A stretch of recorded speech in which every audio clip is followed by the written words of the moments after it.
Hey, what's going on, everyone? It's Gary Swaby here. I'm doing a review of the Overwatch League Day 1, which was yesterday, the 8th of February. Today is the 9th. There's more Overwatch coming later on today. Today will be Day 2. But since, this is the return of the Overwatch League for 2020, I definitely wanted to just give my impressions on what I thought of the first day.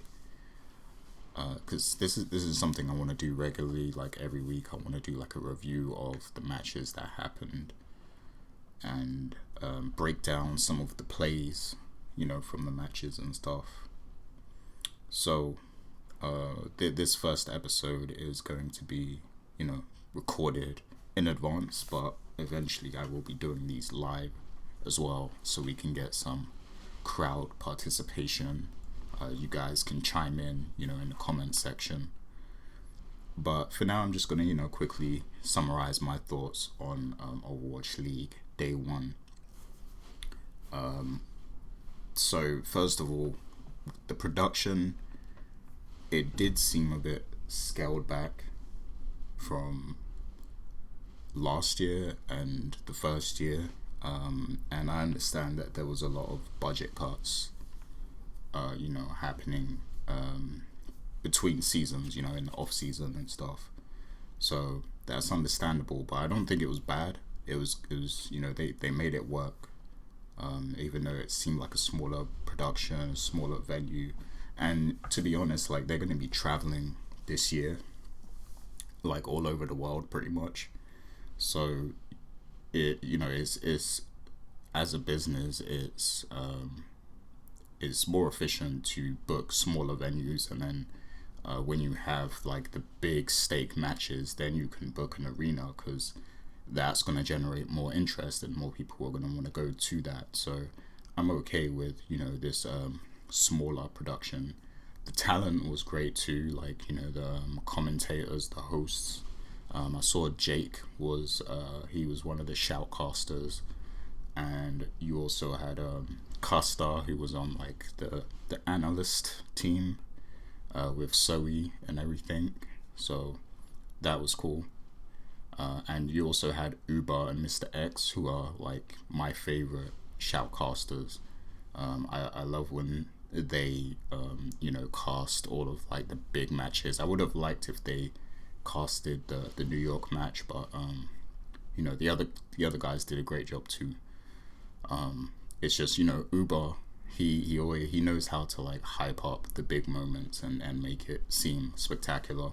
So that's the only reason why I favor him. But they all did a great job though. So the production was great. As for the players and the matches themselves, I think it's definitely a breath of fresh air, because we are now seeing a wider variety of Overwatch heroes being played. We saw a lot of D.Va, a lot of Mei, a lot of McCree, a lot of Widowmaker, a lot of Genji, and that's a great thing. A lot of Tracer too, and that's a great thing, because those are the heroes where you can see the difference in skill from a regular player of Overwatch to a professional player. When you see pro players play Widowmaker, Tracer, Genji, characters like that, that's when you get those spectacular moments where you're wow, these guys are on a next level when it comes to reflexes. Especially Widowmaker. So I'm glad that we're seeing those characters being played more, because obviously last year we had the Ghost meta, where we were always seeing 3 tanks and always 3 healers, but now it seems like there's going to be a wider variety of heroes being used depending on the map that's being played. So that's great, actually. I think we're going to get some amazing matches and amazing moments this year in Overwatch League, I should say. So let's get to the matches that happened on day 1. So, you know, you had Paris Eternal versus Toronto. You had New York versus London Spitfire. You had the LA Gladiators versus Toronto, and you had the LA Valiant versus Dallas Fuel. I actually didn't get to see all of the Dallas Fuel versus Valiant because that was like past midnight in the UK, so I need to catch up on that match. But I saw the rest of the matches, and I'm going to highlight some of the plays from my favorite match of the night, which was London Spitfire versus New York Excelsior. And this match actually took place in New York, so you know it was a big deal. Plus, this is like an old rivalry as well between these teams, and also London Spitfire has a completely new roster, so you know it was important to see how they were going to perform, and they actually won the first map, so they came out swinging. And I thought maybe New York was going to choke again, because you know they usually choke in the matches where they have the most pressure on them, and with this being the first match of the season, you know, we were looking for them to play their best, and this was a close match, but New York did show that you know they are talented, and they are taking this very seriously, so that's good. And I believe the score was 3-1 in that match. So let me bring up some of my favorite moments from that match. I have notes here, so Kings Row, so Kings Row, second point. Hotbar played an amazing diva in this. Let me see if I can find.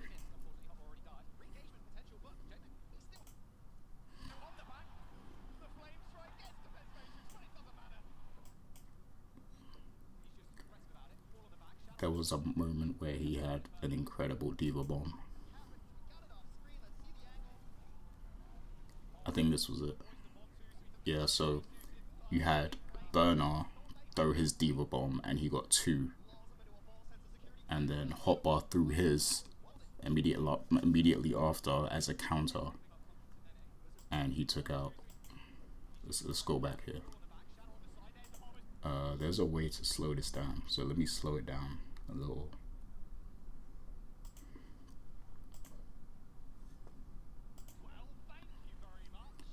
Okay.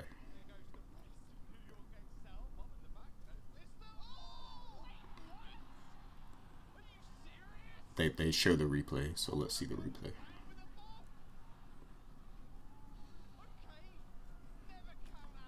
This is the thing with the Overwatch League sometimes, like, because they don't always know who to focus on. So sometimes they miss a major moment that happens off screen, but at least they can replay the moment.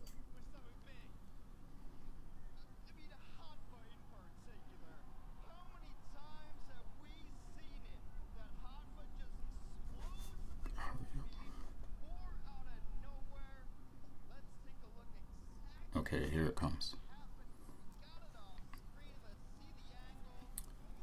So you see Bernard throws his diva bomb, the May wall kind of blocks it, and then Hotbar throws his, and boom, he gets 3 kills. Let me bring that back. Was it the May wall that blocked it? Sometimes you need to really go back and analyze how these things are set up. Okay, so he throws it. You have the Excelsior around here because they are defending that May wall. Okay, so I think that's Babel's May wall. So he was trying to stop New York from getting away from the diva bomb. But I think, let's see what happened here. Okay, they managed to get behind it though.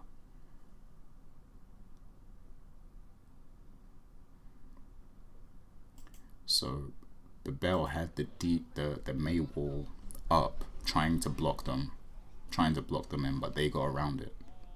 Plus, Mano had his Rhine shield up as well,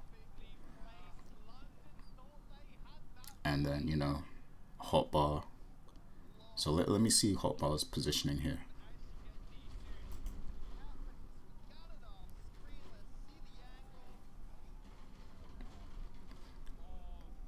So he gets Jonak and he gets Who Are You, and Hotbar is up here on the ledge. Is that okay? Boom. Yeah, that was a great counter. That was a great counter. I mean, shouts to Bernard too because he did get 2 kills, but Hotbar, he countered in a big way, so that was a big deal. And then also in this round, there was an Earth Shatter from Mano. Oh yeah, there was a moment where this crunch time advert just popped up on screen and wouldn't go away. I don't know if that was intentional or accidental. Like, seems like they were just trying to force it in our face so they get more money or something like that. They'll say it was a technical difficulty, but they were probably trying to get some sponsorship money out of this.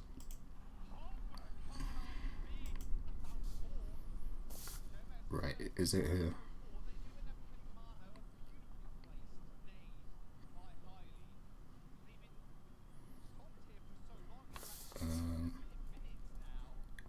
It's somewhere around here when. Okay, so Mano has his Earth Shower, so he's gonna use it in a sec.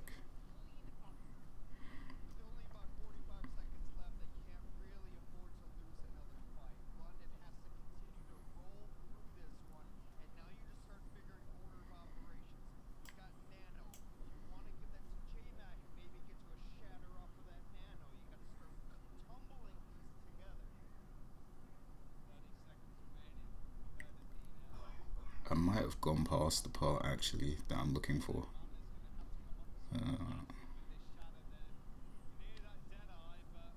Let's see how he uses this shadow.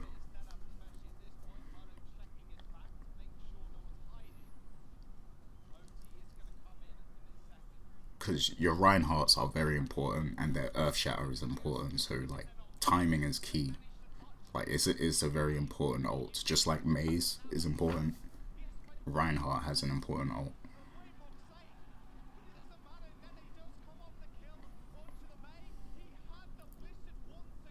Wait, he used it? Oh, I didn't even see that.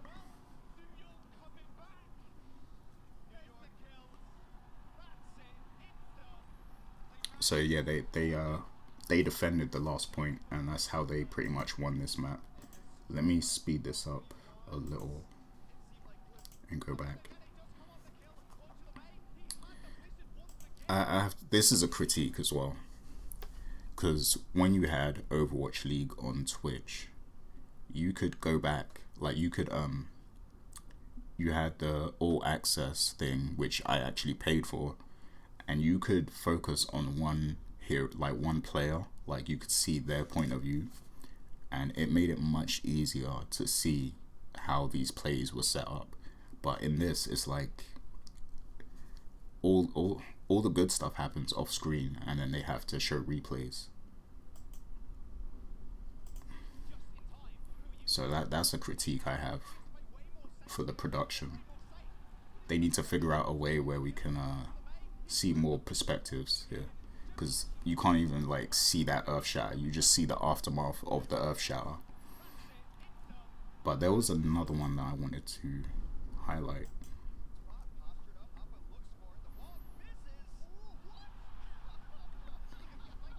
Hotbar was on fire in this match. I'll say that he was hitting them constantly with diva bombs, like, and that really that kind of slowed down London a lot, there, because they kept falling victim to that diva bomb.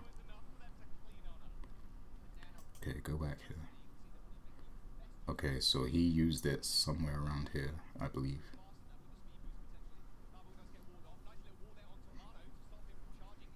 There we go. That was it. That was a well-timed Earth Shatter.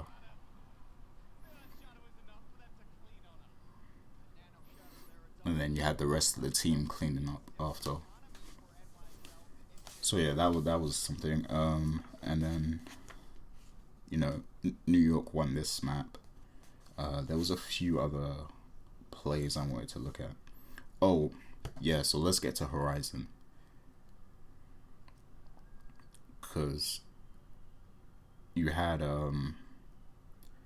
New York started out on attack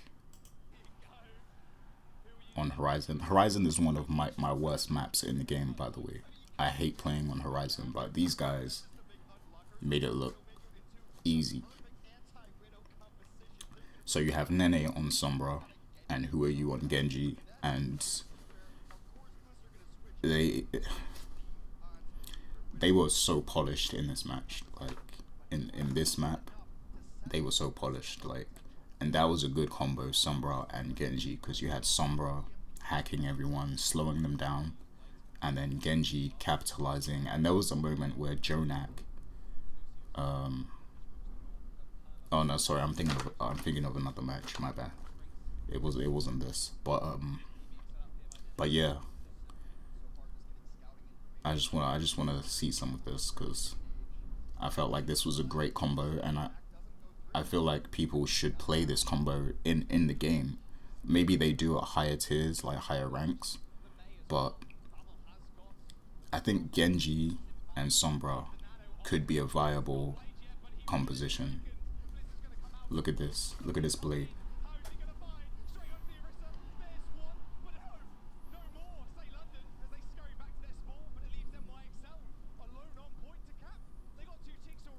It wasn't that one. I think it was the final one. There was another blade where he really popped off.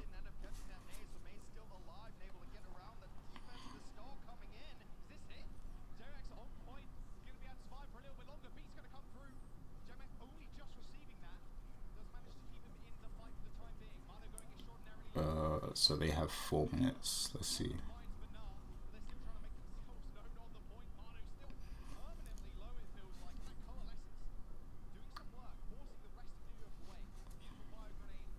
These guys really know how to get their ultimates quickly as well. Like, because when I play DPS, I'm not a DPS main. Let me just say that. I'm a healer main. I'm not great at DPS. But it always takes me forever to build up my ultimate. But these guys know how to get their ultimates quick. Okay, look. There's about to be a blade.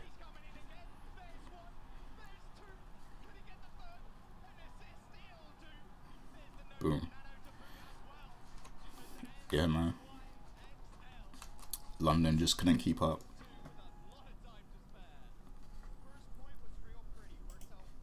Okay, and then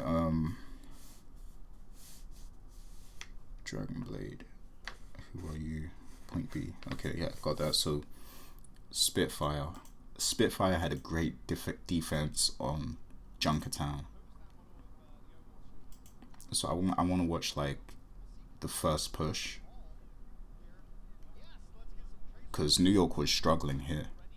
Because I want to show both sides, because I'm a New York fan, as you can see by the hat. I'm a New York Excelsior fan, right? But London Spitfire was also one of my favorite teams before. So I want to show that, even though these are new guys on the team, they are playing well. They are playing at a high level. And they made New York struggle here on Junkertown. So I'm going to speed this up,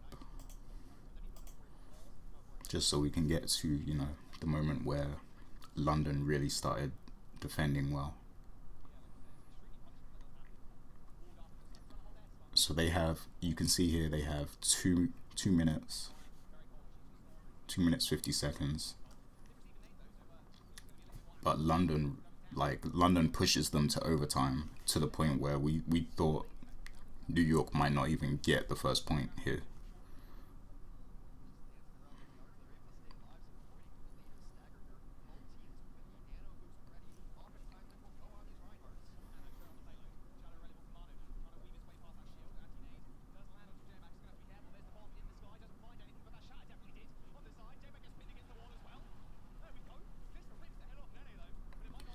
See, look, I really wanted to see this Widowmaker duel between Glista and uh, and Nene, but it happened off screen, and there's no way to like go back and see it from their perspective, and that's my biggest gripe with this year so far. They need to find out a way that we can, like on Twitch, where we can look at each player's perspective. Because I really wanted to see this Widow. I love seeing Widowmaker duels, and seeing Glista and Nene, go back and forth, trade shots would have been great to see on screen.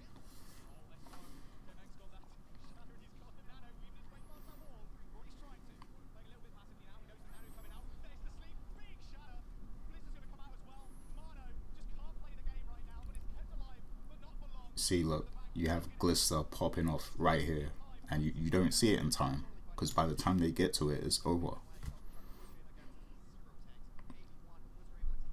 So yeah, they have 40 seconds left now. This is where I was like, wow, New York's not gonna get the first point.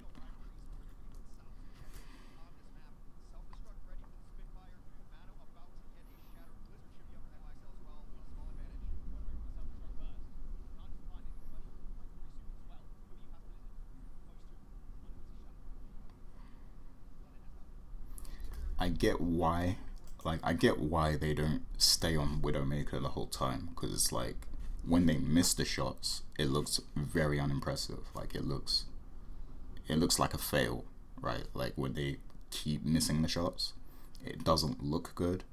But when they hit them though, it's like spectacular, and that's how you really see their level of skill when they hit those shots, because it really is like a split second thing.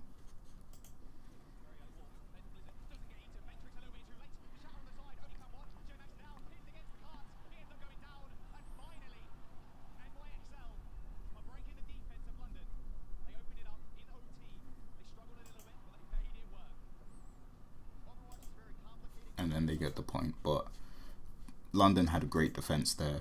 Glista was putting in impressive work with Widowmaker, I have to say. Their tanks were playing very well there too. So there was a lot of pressure on New York right here. But New York won the map. They won. Sorry, they won the series. So this was a great match. So congrats to both team. I do think Spitfire is gonna go very far this season, and me and my friend Ramiz are actually going to see them play when they come to London. For their home game and everything in March. So I'm looking forward to that. My second favorite match of the night was Gladiators versus Titans. So I'm gonna show some plays from that match also. So let me bring that up.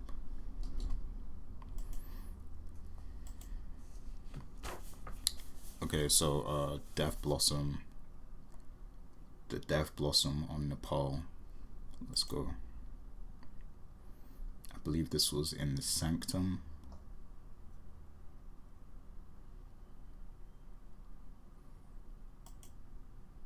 Was it in the Sanctum? It might not. Maybe it wasn't.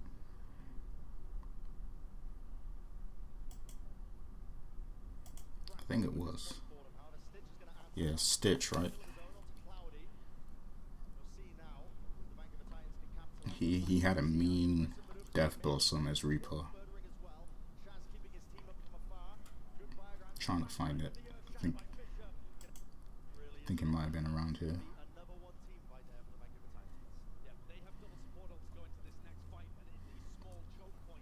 So he's building up his ult right here. He's 94%.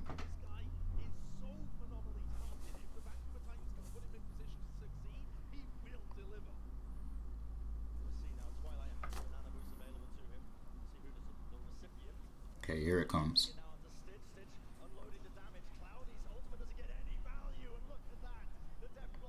Okay. It wasn't as spectacular as I remembered it being, but it was something. Especially because they have them backed up this far. Because Gladiators have spawn advantage here. but you know, Titans are keeping them back. Like, so that's impressive in itself. Let's see who else is putting in work here, because it's not just Stitch. Fisher is doing a great job, and I really hope that Fisher is happy in the Titans.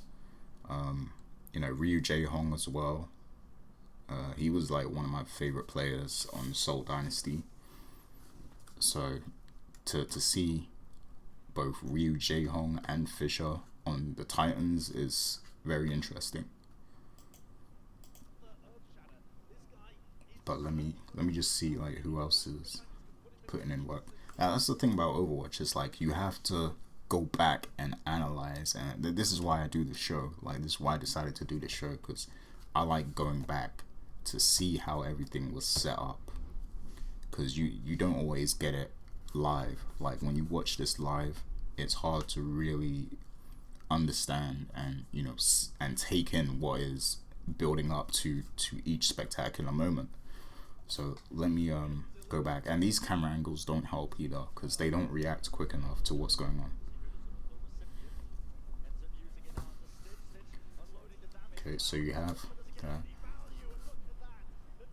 Okay, so Fisher took out Ryan. He demexed Space, and Slime booped Birdring. Okay.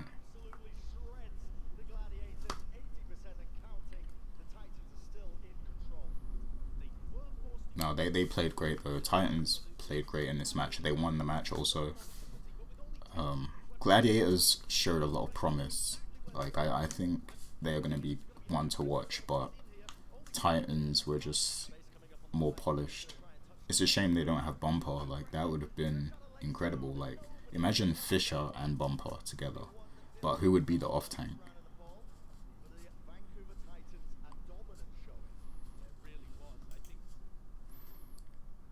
Okay. So what else happened in this match? You had King's Row. King's Row was interesting.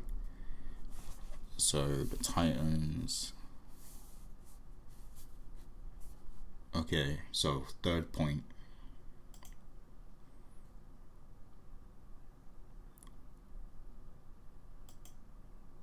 Third point. Gladiators. So I think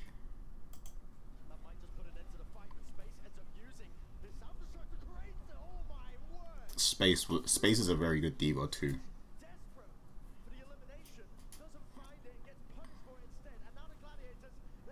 Hotbar was great, but Space, like, he was one of my top players of Overwatch League Season 1, just because the things Space was doing with Diva was incredible. And the thing is, like, the tanks don't get a lot of shine. Well, the main tanks do, but the Diva, the off tanks, and in particular Diva players, they don't always get a lot of shine because Diva's abilities aren't really spectacular to watch. But when, like, they need to be well timed, basically. So there is a high level of skill involved in using Diva well. So these Diva players definitely deserve a lot of credit for what they're able to do.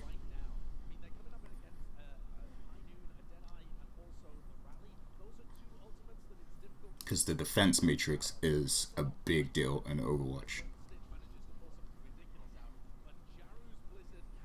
Defense matrix can eat a lot of ults and a lot of abilities, so if you're able to time that well, like, that is a big deal.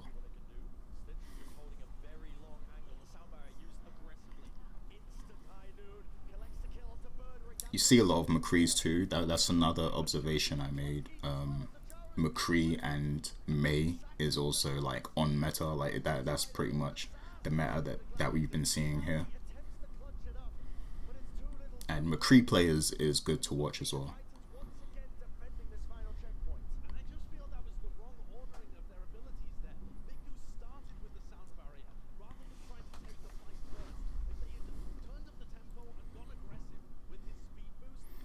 You don't see a lot of Mercy or Moira.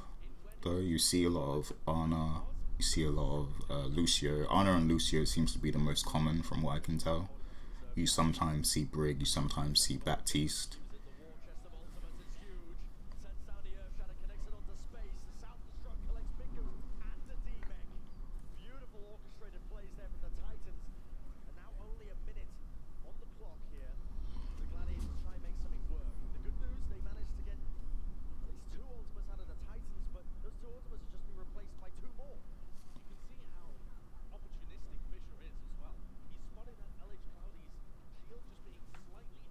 I want Twilight and Ryu Jae-hong to play together, like, more often.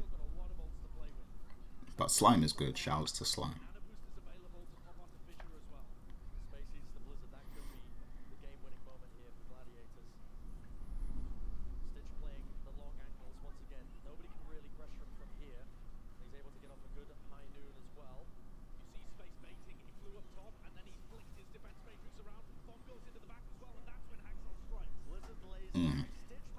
Stitch just keeps getting the best of Birdring in this exchange.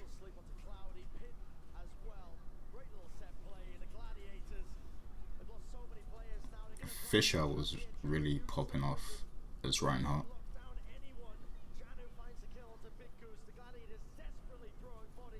I don't know if he's better than Bumper, but when Fisher is playing his best, he is good. He is great.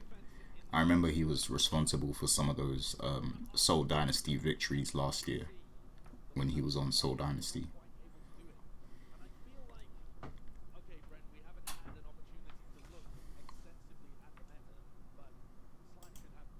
Okay, yeah, so that was a good defense.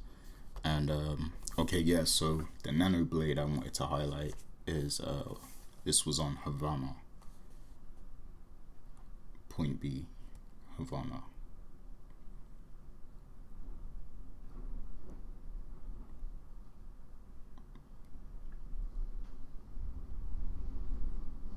Okay, so it would have been around here. Wait, was it point B? Yeah, point B, right? Did this match go to a point B though? I could have that wrong.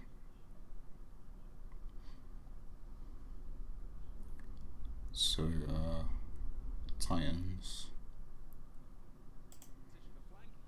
I might have wrote the wrong map, to be honest.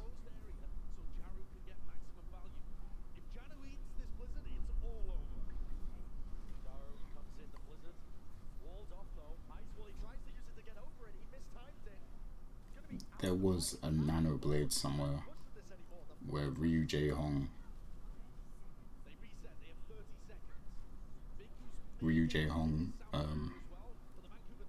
he boosted Hacksaw, but Hacksaw was playing Genji though. And this is why it's going to be great when I start going live with this, so that you can get crowd participation. And you okay, so it must have been around here somewhere.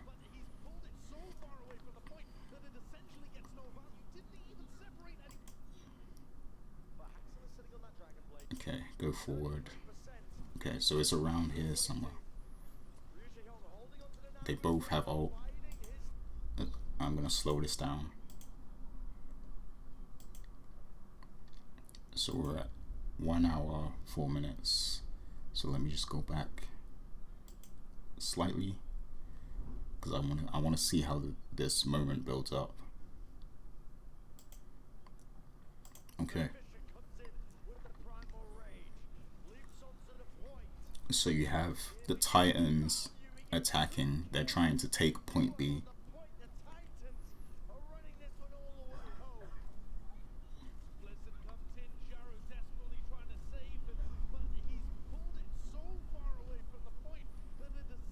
Ryu Jae-hong is really known for his Ana play. Like, he used to hit some crazy sleep darts. That might not be so easy to do nowadays with all the new heroes, but he's still good. Okay, here it comes. Jae-hong is getting his ult, his nano. Alright. Axel is already taken out Bird Ring as Tracer. They're all coming out to defend the point. They're on the final tick. Here it comes.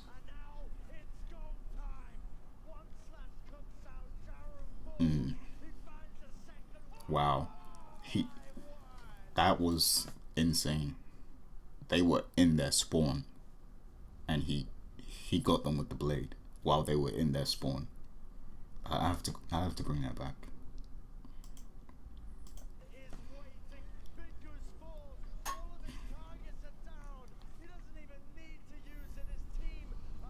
He doesn't even need to use it, but he does. Okay, took out Bird Ring.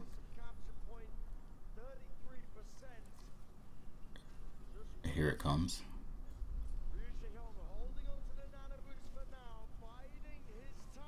Boom. Takes out Giroux.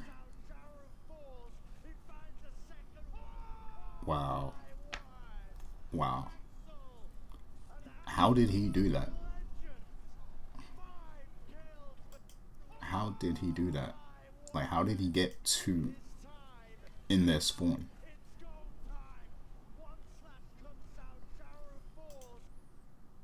So you have Shaz ulting as Moira, and you have Bird Ring. He has both. They're backing up into their spawn, and he still kills them. Like, that is insane. And then Brig. That was insane. Great timing from Ryu Jae Hong as well. I've been trying to play Ana more frequently just because I like playing with the Genji. I love trying to time the Nano with Nano Blade. Like, that adds a whole new element to, you know, that to healing, basically, like when you're trying to time your Nano boost and stuff. So that's always fun. But these guys are doing it on a pro level, and they're making it count. Like, nothing like that happens in my games where you have people killing people in their spawn. Like, and how many kills did he get? He got 1, 2, 3, 4. He got like 5 kills. Well, 4 with the Nano Blade, and 1 just after, because he killed Brigitte after the Dragon Blade was wearing off. I have to see it one more time. I have to. That Bird Ring kill was vicious, and he got him twice. Like, he gets him when he comes back. Like, that was vicious.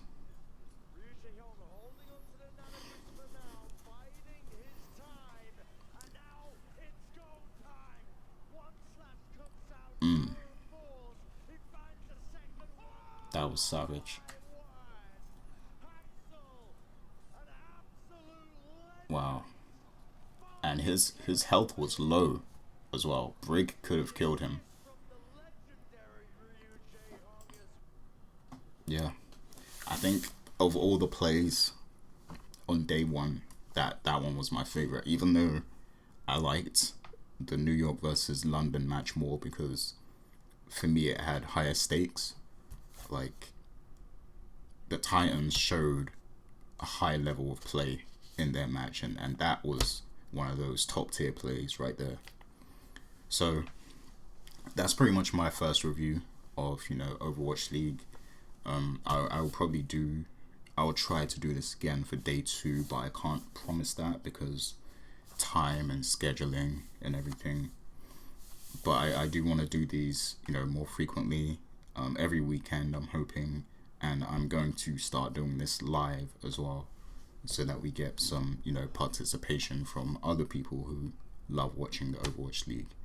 But for now, this is Gary Swaby signing out. Watch Gang. Definitely subscribe and be on the lookout for more Overwatch content. Peace out, ladies and gentlemen.